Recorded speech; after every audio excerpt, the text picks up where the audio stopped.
મંદીથી થઈ રહેલ ઉઠામણા।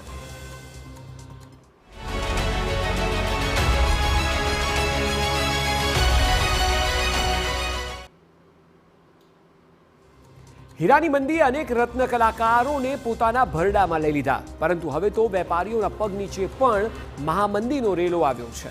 એક બાદ એક ઉઠામણાથી હવે વેપારીઓની મુશ્કેલી વધી ગઈ છે। છેલ્લા 3 વર્ષમાં 300 કરોડ કરતાં વધુ રૂપિયાના ઉઠામણા થઈ ગયા છે અને મંદીને કારણે હીરા વેપારીઓ મોટી મુશ્કેલીમાં ફસાયા છે। ત્યારે સવાલ એ છે કે આ મંદી આખરે ક્યારે અટકશે?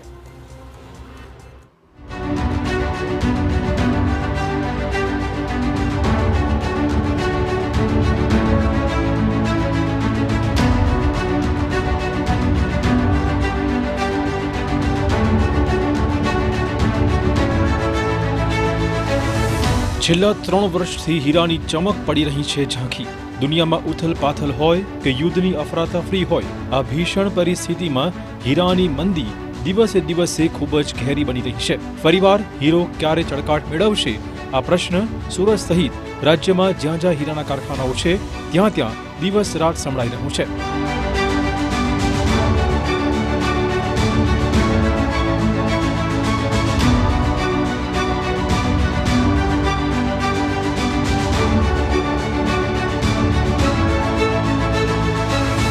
મંદીએ કર્યા નાદાર।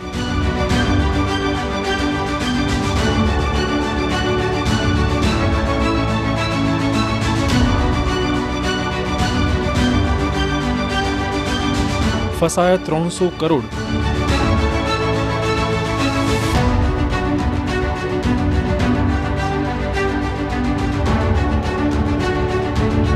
ક્યારે અટકશે મંદી?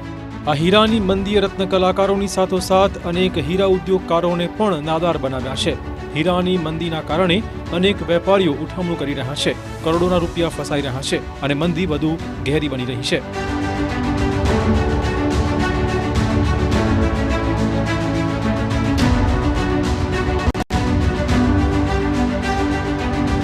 છેલ્લા 3 વર્ષમાં સુરત ડાયમંડમાં અંદાજિત 210 ઉઠામણા થયા, જેમાં કુલ 300 કરોડથી વધારે રૂપિયાનું ઉઠામણું થયું। છેલ્લા 3 વર્ષમાં મૈદરપુરા પોલીસ સ્ટેશનમાં ઉઠામણાની 186 ફરિયાદ નોંધાઈ। ડાયમંડ એસોસિએશનમાં ઉઠામણાની 24 ફરિયાદો આવી। સુરતમાં વર્ષ 2024માં સૌથી વધુ 18 કરોડ રૂપિયાનું ઉઠામણું થયું। માત્ર સુરત જ નહીં, બેલ્જિયમ, હોંગકોંગમાં પણ 2 મોટા ઉઠામણા થયા। 2024ના વર્ષમાં ઉઠામણાના સૌથી વધુ 87 કેસ નોંધાયા છે। છેલ્લા 10 વર્ષની અંદર જે પ્રમાણે ચેકથી અને બિલથી વહીવટ ડાયમંડ ઇન્ડસ્ટ્રીની અંદર થતા જોવા મળી રહ્યા છે, એના કારણે કોઈ ટ્રેડરે માલ વેચેલો હોય અથવા કોઈ કારખાનેદાર માલ વેચેલો હોય અને પેમેન્ટ ન મળે તો આ 3 વર્ષની અંદર એવી ઘણી ઘટનાઓ છે। એના કારણે ઇન્કમટેક્સના બુક્સ ઉપર જ્યારે તમે સેલ લીધું હોય ત્યારે તમારે FRIની નકલ જોઈન કરવી પડતી હોય। જેના કારણે વરાછા, કતારગામ, મૈદરપુરા પોલીસ સ્ટેશનની અંદર આવા ઉઠામણાના ઘણા કેસો નોંધાયેલા છે। હીરા એક કિંમતી રત્ન છે, એટલે હીરાના કારોબારમાં માતબર રકમની જરૂરિયાત હોય। કહેવત છે કે વિશ્વાસે વહાણ ધરે, તેમ ડાયમંડના કારોબારમાં પણ એવું જ હોય છે। કોઈ વેપારી હીરાનો માલ વેચે અને પેમેન્ટ ન મળે તો વેપારી પેઢી ઉઠામણાના આરે પહોંચતી હોય છે। પેમેન્ટ ન આવ્યું આવા સંજોગોમાં હીરા પેઢીએ ઇન્કમટેક્સ વિભાગમાં FIRની કોપી જોડવી પડતી હોય છે, જેના કારણે પણ આવી ફરિયાદ વધી ગઈ છે। છેલ્લા 10 વર્ષથી ડાયમંડ જગતમાં ચેકથી પેમેન્ટનું ચલણ વધ્યું છે, જેના કારણે ક્યારેક ચેક બાઉન્સ થયાની પણ घटनाओं सामने आती हुई है।